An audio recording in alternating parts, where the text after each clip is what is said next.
सुबह की पहली रोशनी अभी फूट ही रही थी कि अचानक वादी-ए-हिज्र एक दर्दनाक गूंज से लरज उठी। न हवा चल रही थी, न कोई परिंदा चहक रहा था। अचानक एक विशाल पहाड़ी चट्टान बीच से फट गई। धूल का गुबार उठा, एक अजीब सी रोशनी फैली और उस चट्टान के अंदर से एक अजीमोशान विशालकाय ऊंटनी बाहर निकली। लोग खौफ से पीछे हट गए।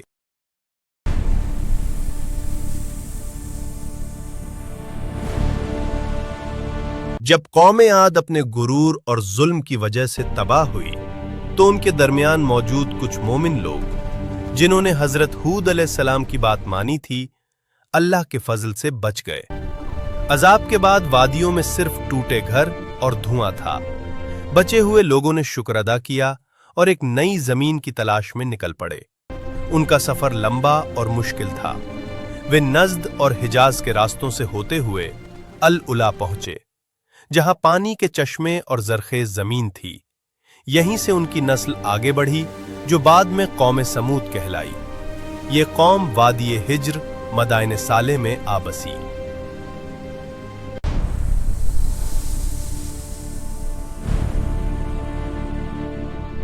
अल्लाह ने कौम समूद को बेपनाह ताकत, जहानत और फन्नी हुनर दिया था।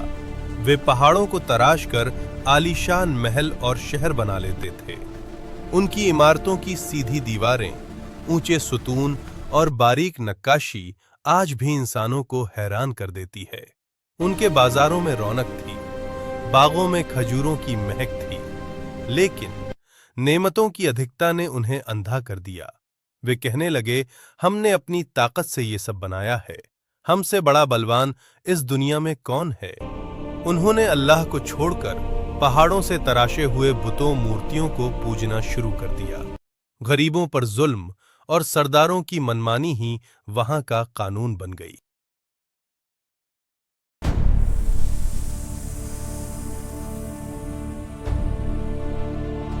इसी वादी के एक शरीफ खानदान उबैद बिन मस के घर हजरत सालेह अलैहिस्सलाम पैदा हुए। बचपन से ही वे बेहद नेक, नर्म दिल और अक्लमंद थे।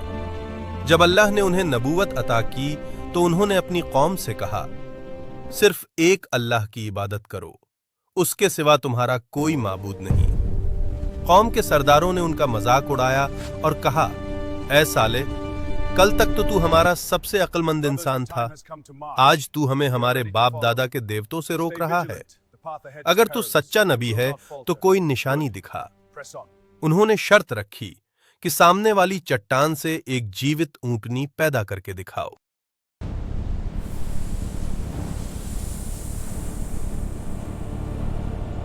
हजरत सालेह अलैहिस्सलाम ने अल्लाह से दुआ की और देखते ही देखते पहाड़ फटा और एक विशाल ऊंटनी बाहर आई। इसे कुरान में नाकतुल्लाह, अल्लाह की ऊंटनी कहा गया। अल्लाह का हुक्म था कि एक दिन कुएं का सारा पानी ऊंटनी पिएगी और उस दिन कौम का कोई जानवर पानी नहीं पिएगा। उसके बदले में अगले दिन वो ऊंटनी पूरी कौम को इतना दूध देती थी कि हर घर की जरूरत पूरी हो जाती। लेकिन सरदारों को ये बराबरी रास नहीं आई। उन्हें लगा कि इस मौजज़े की वजह से लोग सालेह अलैहिस्सलाम के पीछे चल पड़ेंगे।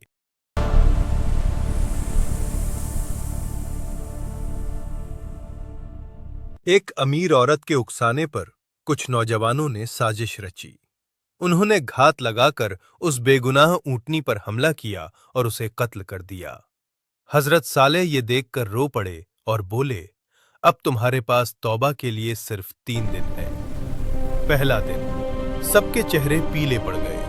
दूसरा दिन, चेहरे सुर्ख हो गए। तीसरा दिन, चेहरे सियाह हो गए। चौथे दिन फजर के वक्त आसमान से एक ऐसी भयानक चीख गूंजी कि लोगों के दिल फट गए। जमीन हिल गई और पूरी कौम अपने ही घरों में औंधे मुंह गिरी रह गई। मदाइन सालेह के खंडहर आज भी गवाही देते हैं कि जब इंसान अपनी ताकत के गुरूर में खुदा की निशानी का अपमान करता है, तो ऊंची इमारतें भी उसे नहीं बचा पाती। हजरत सालेह अलैहिस्सलाम वादी के किनारे खड़े होकर बड़े दुख के साथ अपनी हलाक हुई कौम से मुखातिब होकर कहते, ऐ मेरी कौम, بے شک میں نے تمہیں اپنے رب کا پیغام پہنچا دیا تھا اور تمہاری خیر خواہی کی تھی، لیکن تم نصیحت کرنے والوں کو پسند نہیں کرتے تھے۔